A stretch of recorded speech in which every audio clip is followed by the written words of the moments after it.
За Монгол улсын эдийн засаг уул уурхаагаас асар өндөр хамааралтай. Тэр тусмаа экспортын орлого 93% нь энэ салбараас уул уурхай ашигт малчны салбараас асар өндөр хамааралтай байдгаа.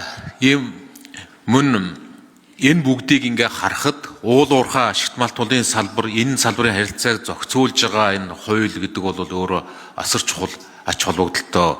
Энэ хуулийн хэлэлцүүлэг одоо ингээд явагдаж байна. Явагдаж байгаа үед бас олон талын анзаарах ёстой байр суурь мэдээллүүд, анхаарах ёстой мэдээллүүд гарч байна. Энэ салбарт ажиллаж байсан засгийн газрын бас хариуцлагатай алуу хашиж байсан хүмүүс яг одоо энэ хуулийн хэлэлцүүлгийн явцад бас янз бүрийн байр суурь мэдээллүүд өгж байна.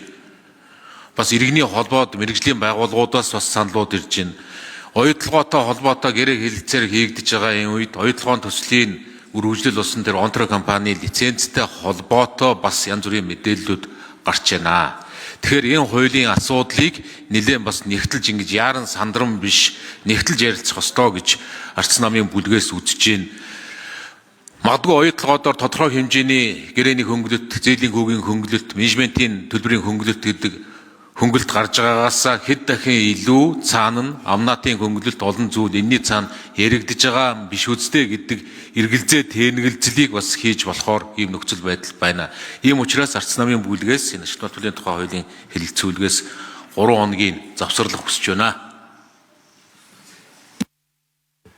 За зөвхөрлөгч энэ ашигт малчны тухай хуулийн нэмэлтөөрчлөлт оруулах тухай хуулийн төслийн эцсийн хэлэлцүүлэг.